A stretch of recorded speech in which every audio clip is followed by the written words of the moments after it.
Artur. Hello. So, you would like to talk about renewable energy and your approach? Yeah. Yes, exactly that. So, let's start. Tell me, what is the significance of EU and local regulations to the development of renewables in Luxembourg? What do you think about that one? First of all, we are a little bit behind all this development. So there are countries that are much farther than we are.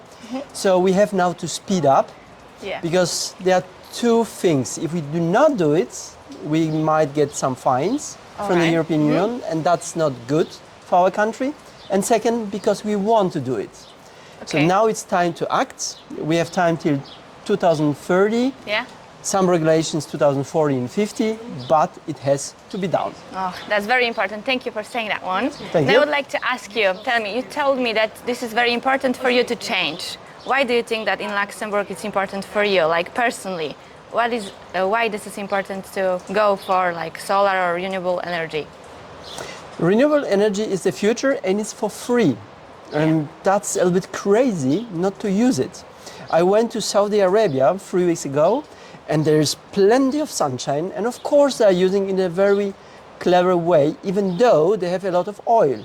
But even they understood that the sunshine is just there and forever, for the next maybe 5 billion of years. Yeah, that's true. And tell me, right now we are in the Luxembourg and it's raining, yeah? So somebody would be able to ask why I should go solar when there is raining all the time in Luxembourg. Is that true? What do you think about but it's raining less in the last years. If it's good or not, that's another question. And the second thing, even if it's raining, the sunshine is always there. The best example is me, because I'm running, and I'm running in any time of the year, any weather. And it means in winter time, when I'm running, people ask me already in February if I was on vacation. If I went to Mallorca, Maldives, Seychelles, whatever. And I said, nope, I just went to the next village. But they asked me, how did you do that? That we are so dark, if I may say like that. And I say, because I'm running during the day and there is always sunshine. Even in winter time, there is sunshine. Okay, so this is like okay to go solar because even when it's raining, the solar works, like the panels and stuff like this, yeah? Yes, they work less, obviously, but even in Sweden, they have solar panels. So if they have Sweden solar panels, why we shouldn't have them in Luxembourg? We are much more in the south than Stockholm. Yeah, that's true. Thank you very much for that one. Is energy awareness among Luxembourg's residents growing? What do you think? If you're like observing the residents, what do you think about that one? First of all, in Luxembourg, we have a 50-50. It means 50 people are coming not from Luxembourg, 50% are from Luxembourg. Out of the 50% from Luxembourg are maybe 20% they are not born in Luxembourg. So if we speak about tendencies, it's a little bit difficult to say it is like that in this country, because this country has around 200 nations and 200 different way of thinking and seeing the environment. But in general, people worldwide, I would say, they go towards renewable energy. Okay, so they see like the profits about it, not only like economic profits, but maybe something about like the environment stuff and stuff like this. Yes, yeah, for sure. And do you think that, for example, in schools, like people are talking about the pros for renewable energies? What do you think about that? Yes, even in the schools of my kids, they speak about it. Even we had a very interesting meeting in a school in Luxembourg with 600 kids. Yeah, so there were a lot of kids, and I had to speak about it in front of 5 different groups, 4 in French, 1 in German, and there were up to 150 kids, so it was quite demanding. But the questions the kids asked at the end, I was astonished. They were 8, 9 years old kids asking very good questions about renewable energy. Oh, that's nice. And could you please tell me like examples of those questions? Do you remember them? The example of the questions, no, I can't remember. Sorry. That's all right. I can't remember. But like something like they were more... just great. That's okay. And tell me, like, they were like complicated questions or like... Some of them, they were complicated questions, you are right. Some of them very simple, why we have more or less sunshine or whatever, so very simple questions. But you saw that the kids are thinking. They're not just consuming whatever I said and they say, okay, now we go.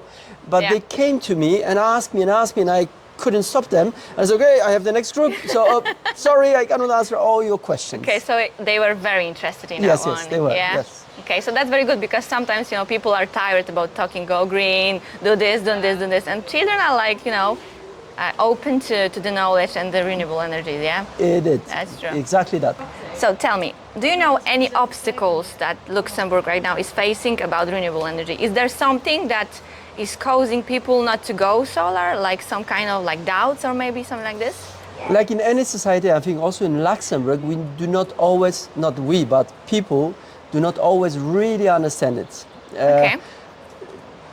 There is a need for education, like for everything new, you have to educate people, and that takes time. People are resistant to change. They say, oh, maybe we do not have enough sunshine, maybe the climate is not so bad as we think. Do I have enough money? Will the government support me? And. So education, education, education. Okay, that's very important. And you tell me about the doubts about the money. So what is like the help in Luxembourg for people about There is that? a huge help. There is Okay. 50% help of the government, Yeah. plus the commune. And there are 100 communes in Luxembourg and 100 different ideas how to help people. Okay. So there are communes, they do not do anything. They give you €0. Okay. And there are communes like the city of Luxembourg, they give you 50%. Out of those 50%, the government is giving you. Yeah, so that's very possible to like afford that one. Yes, yeah? because at the end it costs you 25%. Yeah, so it's like not very, very expensive, yeah? No, not That's at all. alright. And it's very fast you get the money back because then you consume the energy from the sunshine. So it means around 5-6 years you have all your investment back. That's so very nice. And tell me, like, for example, if there is like the moment you decide to go solar, so how much time does it take to finally have it on the roof, like the solar panels, for example? We say ideally 90 days. 90 days? Yes, All so right. 3 months. That's Yeah. our approach.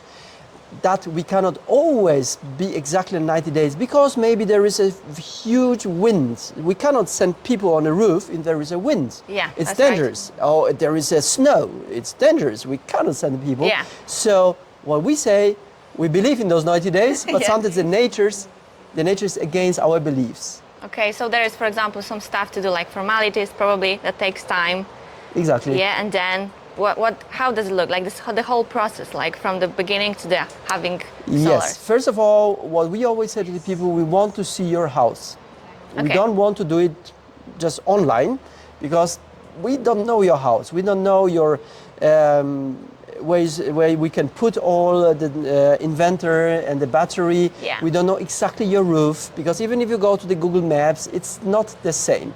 So we go to the people's house and we want to understand the exact needs. You cannot get them on the phone. People say, yeah, I need solar panels. Yeah, but for what? How? When? Why more? Why less? And all those questions, we get the answers when we go Okay. to people. Okay, so tell me, what do you think? What is the most like difficult part about doing this 90 days of like having solar? There is any kind of like thing you think that is the most difficult part? Maybe formalities, I don't know. The formalities, no, because we know them. We have Okay. been doing them so many times that it's very repetitive business for us. Okay. For people, for sure, it's like, wow, I get so many documents. But okay, we do it. So they have just to sign it and send it. And that's it. Okay, so not that's many, it. not many things to do, yeah? To No, consider. no, and the government is very supportive. So they do not put obstacles to stop the people from doing that. Rather the other way around, which is very often in Luxembourg the case. So they are in favor of people and not Okay. against people, That's so which very is a nice. very nice government since over 100 years. Yeah, that's very true. Yeah, Yes. thank you for that. And tell me, I know that you're a marathon runner, yeah? Yes, I am. Yeah, so when did you start to run? Tell me. I started 15 years or 16 years ago. Okay. My wife was at this time pregnant, and I started to be pregnant too, because I think I just ate together with her. She was not eating, but I was eating because I wanted to be with the same belly. Yeah. And then I thought, cannot be, because when my kid will be on world and saying, Papa is a little bit too big. So I thought, no, I have to change it. Yeah. And then I started to run. And I've never been running really, so I ran maybe when I was 15 just for fun or whatever, but not really doing it on a daily Consistently, basis, constantly and so on. So, and of course the first 1 or 2 kilometers I was dead, of course, because I didn't have a clue about running. And then I said, okay, somehow I survived the first 2 kilometers, so maybe I can survive 3, and then 4, and so on and so on, and it goes on. And then of course the motivation is bigger and bigger, and you are more and more hungry, and then you start to run 10 kilometers, and I thought when I ran 10 kilometers, I thought I'm the hero of the world.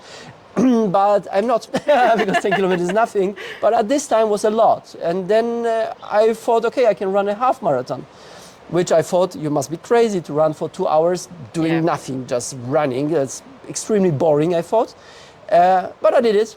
So when I did it first 21 kilometers, then I said, maybe I can do another 21. It means 42, and that's how it goes. But of course, I will not do it more and more. I will not end up with 200 kilometers running in a row because that maybe it's too much. But I think going up to marathon is feasible for everyone. Yeah, that's so very nice because you can know for example, like that you are a very strong person and you are able to do something that is more. And this is a discipline and stuff like this, yeah? It is only about discipline, nothing else. I am not really good in running. I am not a fast runner. I will never be because I am like I am. I cannot change it.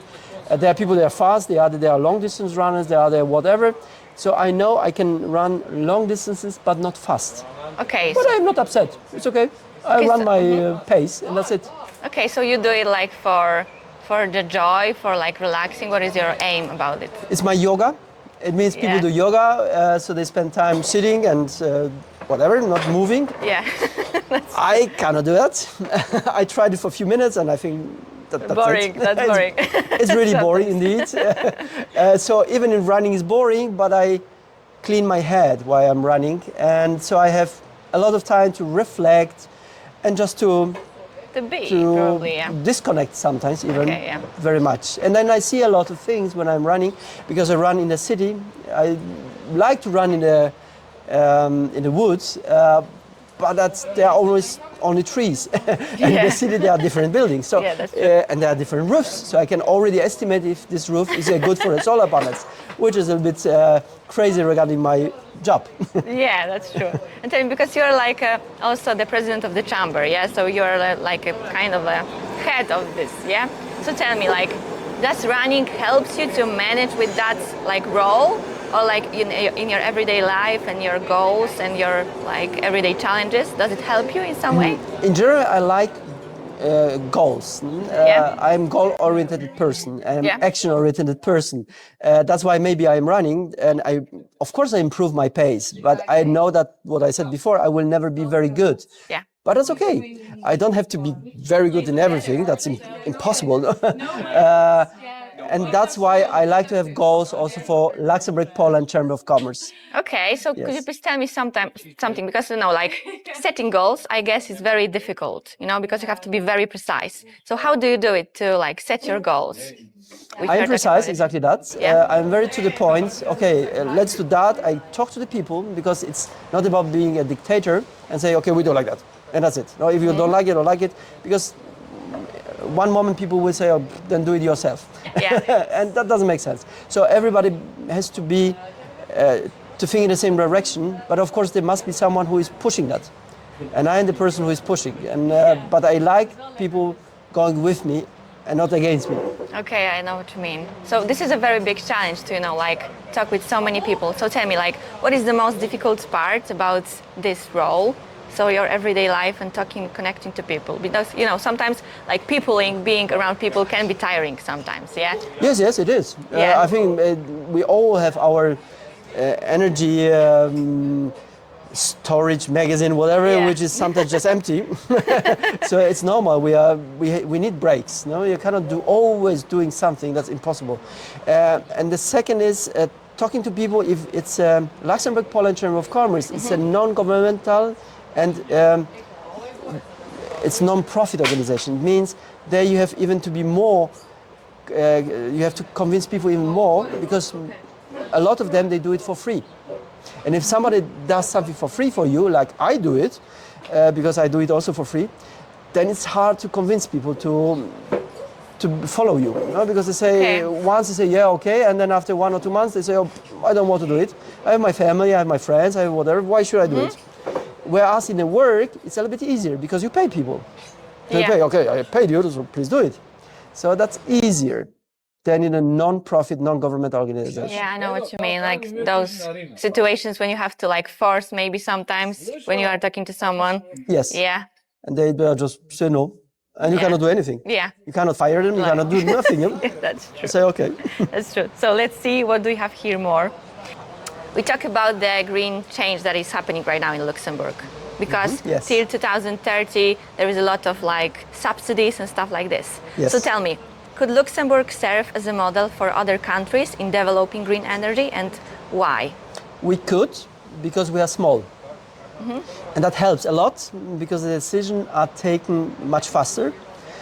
And it's easier to manage a population of 700,000 people than of 38 million Yeah. people in Poland.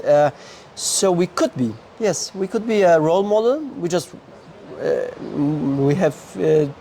should want to be a role model. It's not me, not you, but the government should say, okay, we want to be that. And there we go. And that Okay. could be a role model, yes. Okay, I think it's a very good one. But tell me, like, do you think that there is any mental obstacle about Luxembourgish people, or here, like, some kind of doubts, not only about the weather? Like, is there some like mental obstacle in people that they don't want to go solar? Do you think there's something like this? I don't think so, no. Yeah. Just some people just don't like it, don't believe it, whatever. It's not a religion, no. It's not about believing, not believing, but it's just about, do I really want to do a change or not? Like a simple action, a simple decision that you made, yeah, that you make. Some people don't have maybe the money in the moment. Maybe Yeah. they just spend a lot of money for whatever, so they just don't have it. So it's an obstacle. It's like that, no? Yeah, that's true. Could happen, yes. Do you believe it is possible for Luxembourg to achieve the full energy independence based solely or like renewable energy sources in the future, like completely? Is it possible for you? I wouldn't say no. No, because we have winters. Yeah. Winters can be hard. Now they are very nice because of it, climate changing. But remember when I was young, I was 5, 6, 7 years old in the 70s, and it was said that the climate is changing in the other direction. Means the second cold period is coming. Finally turned in the other direction, which says it's warm period coming. So let's say in 20 years we have cold period coming, so it will Yeah. be even more difficult. So 100% renewable for now, not. With the technology developing, maybe. Yeah. Yeah, that's possible probably, yeah? Probably possible. I don't know the future. Maybe Yeah. ask Elon Musk, he knows better. Joking. Maybe someday. Yeah. If I will meet him. Definitely. Okay, so I know that you speak many languages, yeah? So tell me, like, do you remember any situation that these skills, or those skills, helped you very much in a business situation? Like, you knew some language and somebody was very surprised and that helped you a lot. Always. Yeah? Always. Every time. It's like, because people like when you speak their language. It's always the same. Will never change, most probably. Maybe in 1,000 years, when we use artificial intelligence and whatever, maybe we will not need to learn languages. But for now, always, it helps always. Okay, and was it very difficult to like know all those languages? Maybe I have a little bit talent for that, because maybe I understand the melody of the language, for sure. For whatever reason, I was born like that, so it's not that I did something. But it is hard work. It's the same like running. I remember like today, I had around 100 lessons in French, individual lessons, so one-to-one, and I went to a bakery and wanted to have a bread in French, and the lady said, en anglais s'il vous plaît. So she said, please speak in English. And I thought, oh shoot, I spent 5,000 around euro on getting this language for getting the answers from this lady in a bakery. What did I do wrong in my life? Yeah, So it's frustrating. It's a long process, but it's the same with running. It's frustrating. It's a long process, but you have to do it and do it and do it. Yeah, so sometimes don't you have any doubts like, oh, I'm so tired about like being so disciplined and I don't want to do it anymore? Do you have any thoughts like this? About languages or? Yeah, like everything, like running or languages, because Oh, it's I hard have work. lazy days. Oh yeah, which is good, no? Because you cannot do 7 days a week, be always top. That doesn't make any sense. Also for your body not, for your brain not. So you should cool down. No? Now you cannot say I will not speak to someone because I have a lazy day. You know, Yeah. you can do it, but then you have to stay at home and just don't go out. For running, yes, it's easy to say I just don't go when you Yeah. don't run. That's it. Yeah, that's true. Yes. All right, so I know that you have cool days, so like lazy days. So tell me, do you have time, or did you have time recently to read something or to like watch something you could recommend to our viewers? I love to read. I have around, I don't know how many, but around 1,000 books at home. It's a big library, and one of my favorite books, it's My Life. It's written in different languages, primarily written in German, but also in French. It's translated in French, English, and I think in Polish too. It's about a life of a German. He is already dead, but a few years ago, he was a literature critic. Criticizing literature, but on a very high level. So about Goethe, about Mickiewicz, about whatever. No? And he was very known in Germany. He was a very expressive person, and he went through all the Nazi time because he's Jewish. He's Polish, German, Jewish. So fascinating personality. So when you read his book, you learn so much about literature. You can learn a lot, but also about a very difficult life, and that's my favorite book. Okay, so that is your favorite book because? Because his life, it's a big, shit. Okay. Was and until the war stopped, and then he took out. He did the best out of it, and he had a very interesting life after. Okay, so that makes you feel like you appreciate your life more, for example. Oh yeah, my life is easy. Yeah, when you see things like that, yeah. I have to get up, I go to work, and I get food. I don't think it's a very difficult life, no? Yeah, I know what you mean. We live in a fantastic times. We have a lot. We have everything. So not only my life, but I think our life is extremely easy. Yeah, that's true. Okay, thank you very much. And tell me the last thing. So do you have any like life motto or citation that is very important for you? Yes, I have. And I got it when I went to Utah, to Mormons. Because I spent there, 6 weeks. 30 years ago, I did an internship there at the bank in Utah, close to Salt Lake City. And we know that Utah is very known by Mormons. I am not a Mormon, but at the end they gave me a life motto, and I took it home, and I have it till today on the door. Don't pray for an easy life, pray to be a strong person. So do you do that every day? You pray to be the strong person? I don't pray it every day, but I have it in front of me. That is very true. Thank you very much. Thank you. And thank you for watching. Thank you, Kinga. Thank you very much. Thank you.